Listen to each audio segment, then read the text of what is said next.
নমস্কার, 24 ঘন্টায় আপনাদের সকলকে স্বাগত। এখনো পর্যন্ত দিনের সেরা বাছাই করা খবরগুলো নিয়ে শুরু করছি ব্রেকিং 12টা। আপনাদের সঙ্গে রয়েছে ব্রেকিং 12টা, আমি সঞ্চিতা। আর ব্রেকিং 12টার শুরুতেই আমরা চোখ রাখবো ভোটের খবরে। বাংলার ব্যালট।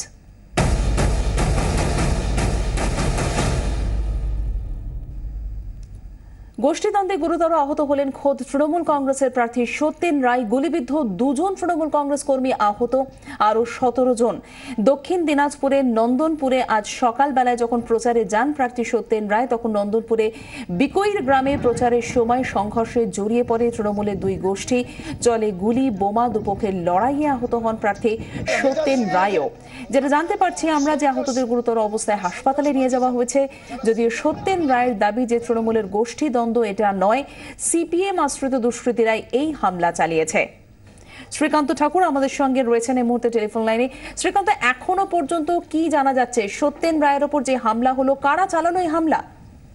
আমরা কিছুক্ষণ আগে ওই গ্রামেও ছিলাম। গ্রামে গিয়ে আমরা যেটা দেখলাম, সত্যেন রায় যেটা বারবার অভিযোগ করছেন যে এই এলাকার আর একজন নেতা, তৃণমূলের প্রাক্তন অঞ্চল সভাপতি নুরুল ইসলাম, তার নেতৃত্বে এই হামলা চালানো হয়েছে। গাড়ি ভাঙচুর করা হয়েছে সত্যেন রায় এবং তার সহযোগী মজিরুদ্দিন মন্ডলের দুটি গাড়ি ভাঙচুর করা হয়েছে। কয়েক রাউন্ড গুলি চলেছে, বোমা পড়েছে এবং ওই গ্রামে আমরা যখন ঢুকি, গ্রামে একটা আতঙ্ক ছিল। বেশ কয়েকটি বাড়ি ভাঙচুর হয়েছে, মোটর বাইক ভাঙা হয়েছে এবং সার্বিকভাবে এই এলাকাতে বেশ কিছুক্ষণ ধরে যে তাণ্ডব চলেছে তার ছবি কিন্তু স্পষ্ট।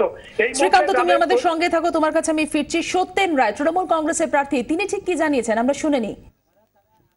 যখন করি আজকে অবজারভারও নেই, আজকে পুলিশও নেই। আমি অবাক হয়ে দেখলাম এটা সিপিএম এর যারা সন্ত্রাসবাদী, যারা সিপিএম এর নাম করে বহুদিন ধরে এই বিকরে যারা গোলমাল করছে, যারা নন্দনপুরে গোলমাল করছে, এদের বিরুদ্ধে 14-15টা করে ডায়েরি করা আছে, এফআইআর করা আছে। এরা জেল খেটেছে। আমরা সত্যেন রায়ের বক্তব্য শুনলাম। আমি আবারও চলে যাবো আমাদের প্রতিনিধি শ্রীকান্ত ঠাকুরের কাছে। শ্রীকান্ত, সত্যেন রায় তিনি কিন্তু জানাচ্ছেন যে সিপিএম আশ্রিত দুষ্কৃতীরাই এই হামলা চালিয়েছে। সঞ্চিতা, এই যে উনি যে বক্তব্যটা রাখছেন সেটা সিপিএম আশ্রিত, যা উনি যাদেরকে বলতে চাইছেন, অর্থাৎ নুরুল ইসলাম কিন্তু এটা গোটা দক্ষিণ দিনাজপুরের সবাই যারা জানে যে ইনি হচ্ছেন এই নন্দনপুর অঞ্চলের অঞ্চল সভাপতি তৃণমূল কংগ্রেসের এবং এখন উনি অঞ্চলে গুরুত্বপূর্ণ দায়িত্বে রয়েছেন। ফলে সিপিএম আশ্রিত উনি সিপিএম আগে করতেন কিনা সেটা তর্ক বিতর্কের বিষয় আছে, কিন্তু এই মুহূর্তে নুরুল ইসলামের পরিচয় তিনি কিন্তু তৃণমূলেরই নেতা। সঞ্চিতা। শ্রীকান্ত, তুমি আমাদের সঙ্গে থাকো, তোমার কাছে আমি ফিরছি। আরো একবার আপনাদের জানিয়ে দিই যে গোষ্ঠী দ্বন্দ্বে গুরুতর আহত হয়েছেন খোদ তৃণমূল কংগ্রেস প্রার্থী সত্যেন রায়। বিষয়ে আমরা কথা বলবো। সিপিএম নেতা নারায়ণ বিশ্বাস আমাদের সঙ্গে এই মুহূর্তে টেলিফোন লাইনে রয়েছেন। আপনাকে স্বাগত 24 ঘন্টায়। তৃণমূল কংগ্রেসের প্রার্থী সত্যেন রায় তিনি বলছেন যে তৃণমূলের গোষ্ঠী দ্বন্দ্বের ফলে ঘটনা ঘটেনি, সিপিএম আশ্রিত দুষ্কৃতীরাই হামলা চালিয়েছে। আপনি কি বলবেন? উনি সম্পূর্ণ অসত্য কথা বলছেন। কারণ ওই গ্রামে গত পঞ্চায়েত নির্বাচনে আমাদের প্রার্থী ওখানে ওরা দিতে দেয়নি। আমাদের প্রার্থীকে ওরা প্রত্যাহার করতে বাধ্য করেছে ওই গ্রামে এবং ওই গ্রাম পঞ্চায়েতে ওরা পুরো পঞ্চায়েত লুট করে নিয়েছে, দখল করে নিয়েছে।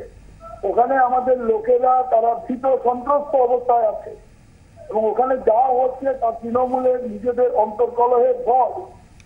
এবং সত্যেন বাবু যে অন্যায়টা করছেন, এর আগে উনি পাশের গ্রাম পঞ্চায়েতের একজন উপপ্রধানকে খুন করার অভিযোগে উনি অভিযুক্ত হয়েছেন এবং সেটাও তৃণমূলেরই উপপ্রধান, তৃণমূল দলের উপপ্রধান রামপাড়া গ্রাম পঞ্চায়েতে। তার খুনের অভিযোগে উনি সরাসরি অভিযুক্ত হয়েছেন এই সত্যেন রায়। সুতরাং উনি এইসব কথাবার্তা যা বলছেন সব অসত্য কথা এবং এই পরিস্থিতির সুযোগ নিয়ে ওখানে যাতে ভোট অবাধ এবং সুষ্ঠু হতে না পারে সেই চক্রান্ত উনি করছেন এবং আমাদের লোকের ওপরে আক্রমণ নামিয়ে আনার জন্য উনি এই চক্রান্ত করছেন। ওখানে যারা সাধারণ মানুষ তাদের ওপরে এরপরে হয়তো আমি আশঙ্কা করছি পুলিশের অত্যাচার শুরু হবে, এইটা আমি আশঙ্কা করছি। নারায়ণবাবু, তাহলে কি আপনি বলছেন যে এই যে গোটা ঘটনা সেটা তৃণমূলের গোষ্ঠীদ্বন্দ্ব? 100 বার।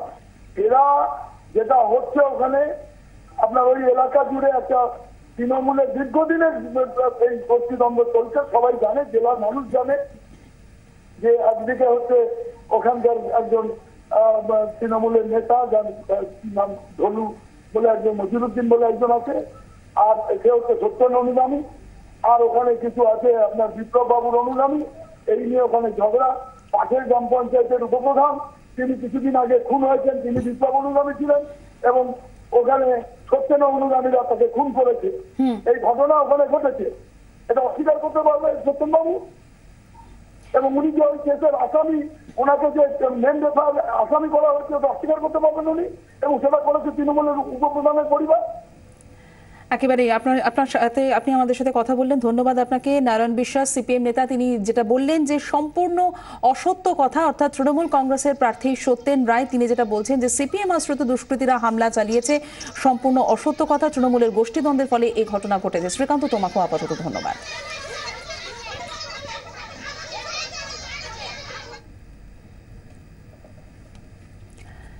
বিরোধীদের পর এবার কমিশনে ভোট কর্মীরা। গত 2 দফায় প্রিসাইডিং অফিসার থেকে অন্যান্য ভোট কর্মীকে হুমকির অভিযোগ। কিছু বুথে লাগাতার হুমকিতে আতঙ্কগ্রস্ত দায়িত্বপ্রাপ্ত ভোট কর্মী। দাবি ভোট কর্মীদের একাংশের, ভোট পরিচালনায় সমস্যার পাশাপাশি প্রাণনাশের আশঙ্কাতে ভুগছেন তারা।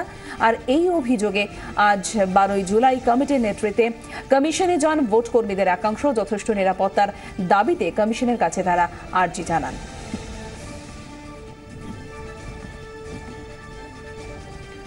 বিরোধীদের পর এবার কমিশনে ভোট কর্মীরা, তারা কমিশনে যান এবং কমিশনে তারা নালিশ জানান। শ্রাবন্তী সাহা আমাদের সঙ্গে রয়েছেন, আমাদের প্রতিনিধি। শ্রাবন্তী, কি আপডেট রয়েছে? দেখো, কিছুক্ষণ আগেই রাজ্য সরকার, কেন্দ্রীয় সরকারের কর্মচারী এবং যারা শিক্ষক তাদের মিলিয়ে একটি কমিটি, 12 জুলাই কমিটি, এদের পক্ষ থেকে একটি প্রতিনিধি দল ডেপুটেশন দেন। তাদের বক্তব্য যে প্রথম দফার 2টি পর্বের যে নির্বাচন হয়েছে সেখানে একাধিক সময় দেখা যাচ্ছে যে পোলিং অফিসাররা তারা আক্রান্ত হচ্ছেন, ঘরের মধ্যে ঢুকে পোলিং অফিসারকে মারার ঘটনাও ঘটেছে। এর থেকে নিস্তার পেতে তাদের সিকিউরিটি দেওয়ার দাবিতে তারা আজকে দেখা করেছেন। পাশাপাশি তাদের বক্তব্য যে বিগত বেশ কিছু নির্বাচন ধরেই তারা এই ধরনের ঘটনার সাক্ষী হচ্ছেন, লোকসভা নির্বাচন এবং সাম্প্রতিক যে মিউনিসিপ্যালিটি নির্বাচন হয়েছে সেখানেও এই ধরনের সন্ত্রাস ঘটনা ঘটেছে। নির্বাচন কমিশন তাদের যাতে নিরাপত্তা দেয় সেই বিষয়ে আশ্বাস পেতেই আজকে তারা একজন সিইও তার সঙ্গে দেখা করেন। সঞ্চিতা, ধন্যবাদ শ্রাবন্তী। শ্রাবন্তী সাহা আমাদের প্রতিনিধির সঙ্গে আমরা এতক্ষণ কথা বললাম।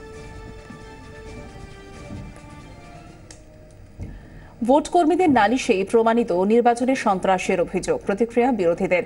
ভয় দেখিয়ে ভোট করাচ্ছে রাজ্যের শাসক দল। দাবি সালেমের। অবাধ ভোটে আরো কড়া হতে হবে কমিশনকে, মত অধীরের। খুবই গুরুত্বপূর্ণ অভিযোগ এবং কমিশনকে দেখতে হবে, কারণ মানুষকে বলছেন আমাদের ভোট দিন, অথচ ভোট কর্মী যারা ভোটে কাজ করবে, যে কেন্দ্র বাহিনী আসছে তাদেরকে কাউকে লোভে প্রলোভনে, কাউকে ভয়ে ব্ল্যাকমেল করে, কাউকে এমনকি ছেলে মেয়েদেরকে অপহরণ করে নেওয়া হবে, স্কুলে যেতে পারবে না, এইসব ভয় দেখিয়ে তৃণমূল নিজের দলের পক্ষে কাজ করাতে চাইছে। এটা ডাকাত দলের থেকেও খারাপ।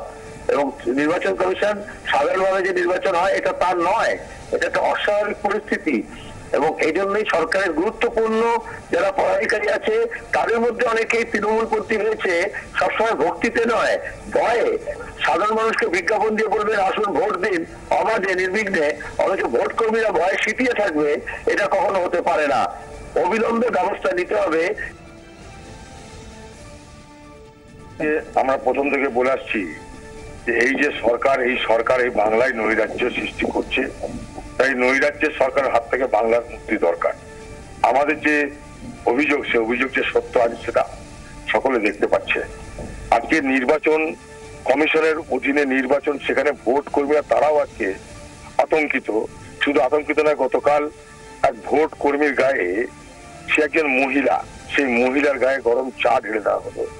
এর থেকে আর লজ্জার, এর থেকে অপমানের আর নীচতার কি হতে পারে? নির্বাচন কমিশনের দায়িত্ব অনেক বেশি।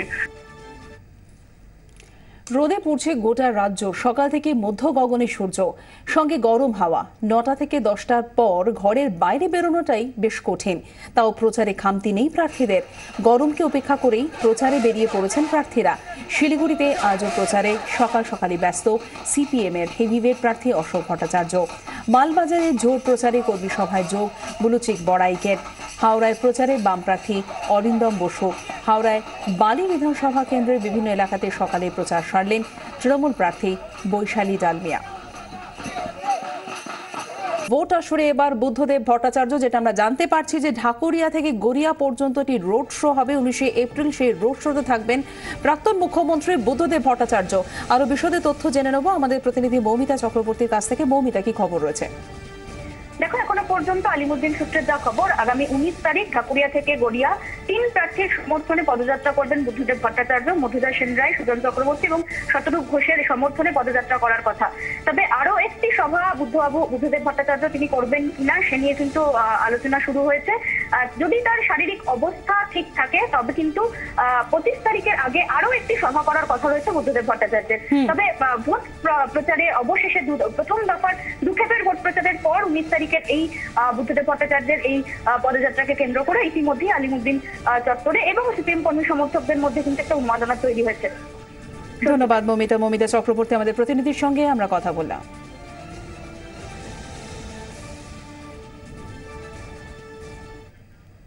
এবার আমরা চোখ রাখছি আবহাওয়ার খবরে। প্রবল তাপপ্রবাহের সঙ্গে বইছে লু, গরমের রক্তচক্ষুর জেরে হাঁসফাঁস দশা মানুষের।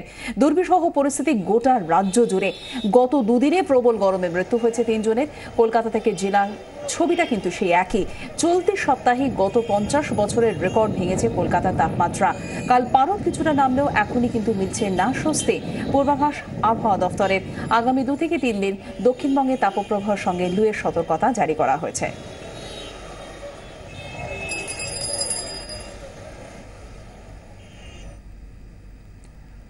জেলাগুলি থেকে যে খবর পাচ্ছি, জেলাগুলিতেও গরমের ছবিটা কিন্তু একই রকম। ইতিমধ্যে তাপমাত্রা রেকর্ড ছুঁয়েছে পশ্চিমাঞ্চলে জেলাগুলিতে।